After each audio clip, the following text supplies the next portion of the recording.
exceeds 5 lakhs. Only when their annual taxable income exceeds 5 lakhs, they are required to pay any income tax. The details of our efforts and achievements on this front during the past few years are given in the annexure to the speech. I am not going into the details of it. Speaker, sir, my tax proposals will aim to stimulate growth, incentivize affordable housing, and encourage startups by releasing the entrepreneurial spirit. It will also be geared towards promoting digital economy. I aim to simplify tax administration and bring greater transparency. So far as corporate tax is concerned, we continue with phased reduction in rates. Currently, a lower rate of 25% is only applicable to companies having annual turnover up to 250 crores. Currently, the lower rate of 25% is only applicable to companies having annual turnover of up to 250 crores. I propose to widen this to include all companies having an annual turnover of up to 400 crores. This will cover 99.3% of all the companies. Only 0.7% of companies will remain outside of this rate. So in order to boost economic growth and make in India, the government will launch a scheme to invite global companies through a transparent competitive bidding to set up mega manufacturing plants in sunrise and advanced technology areas such as semiconductor fabrication, solar photovoltaic cells, lithium storage batteries, solar electric charging infrastructure, computer servers, laptops, etc., and provide them investment-linked income tax exemptions under 35AD of the Income Tax Act and other indirect tax benefits. Sir, on electric vehicles. Considering our large consumer base, we aim to leapfrog and envision India as a global hub of manufacturing of electric vehicles. A global hub of manufacturing electric vehicles. Inclusion of solar storage batteries and charging infrastructure in the above scheme will boost our efforts.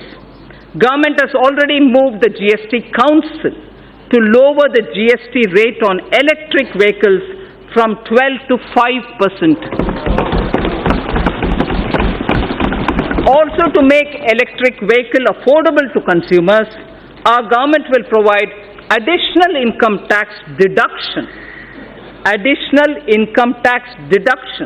of 1.5 lakhs of rupees on the interest paid on loans taken to purchase electric vehicles. What does this mean? This amounts to a benefit of 2.5 lakh crores over the loan period to the taxpayer who takes loans to purchase electric vehicles. So by the time the entire period of the loan ends, for you having taken the loan for buying an electric vehicle, you would benefit to the level of 2.5 lakh rupees because of this income tax deduction which is being brought in for encouraging purchase of electric vehicles. So startups, as I said when I was talking about the youth of this country, startups require, and we have been consistently providing them all the encouragement. Startups in India are taking firm roots and their continued growth needs to be encouraged. To resolve the so-called angel tax issue, I'm sure a lot of members are concerned on this issue. To resolve the so-called angel tax issue, the startups and their investors who file requisite declarations and provide information in their returns will not be subjected to any kind of scrutiny in respect of valuation of share premiums. The issue of establishing identity of the investor and source of his funds will be resolved by putting in place a mechanism of e-verification. So there's no man-to-man interface there.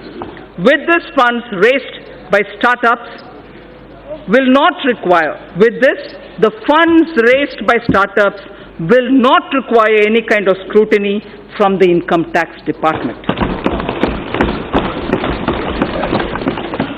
In addition, special administrative arrangements shall be made by the Central Board of Direct Taxes for pending assessments of startups and redressal of their grievances.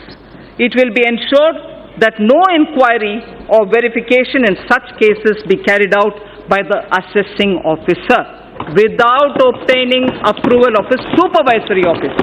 So the element of discretion with which startups were suffering has been removed. So without obtaining the approval of a supervisory officer, an assessing officer shall not worry the assessee. At present, startups are not required to justify fair market value of their shares issued to certain investors, including Category 1 alternative investment funds. I propose to extend this benefit to Category 2 alternative investment funds also. At the moment, it's available for AIF Category 1. Now I expand this to include Category 2 AIFs also. Therefore, valuation of shares issued to these funds shall be beyond the scope of income tax scrutiny. Again, you get out of income tax scrutiny one that has been done. I also propose to relax some of the conditions for carry forward and set off losses in the case of startups. I also propose to extend the period of exemption of capital gains arising from sale of residential house for investment in startups up to 31/3/2021 and relax certain other conditions of this exemption. So affordable housing, which is an aim of this government. For realization of the goal of housing for all and affordable housing, a tax holiday has already been provided on the profits earned by developers of affordable housing. Also, interest paid on housing loans is allowed as a deduction to the extent of 2 lakhs in respect of self-occupied property. In order to provide a further impetus, I propose to allow an additional deduction of up to 1,50,000 rupees for interest paid on loans borrowed up to 31st March 2020, next year, for purchase of affordable house valued up to 45 lakhs. Therefore, a person purchasing an affordable house will now get an enhanced interest deduction up to 3.5 lakhs of rupees. This will translate into benefit of 7 lakh of rupees to the middle class home buyers over their loan period of 15 years. Just as we said about the electric cars, now we are saying the tax deduction provision that we are coming in now with will enable home buyers of the affordable home category that in the period of 15 years when your home loan runs, the net gain would be 7 lakh of rupees. This will immediately benefit a lot of middle class.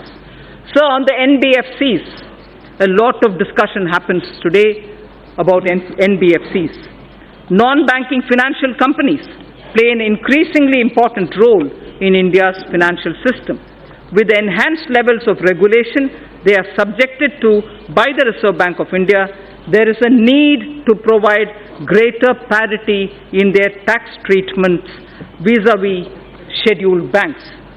Currently, interest on certain bad or doubtful debts made by scheduled banks and other financial institutions is allowed to be offered to tax in the year in which this interest is actually received.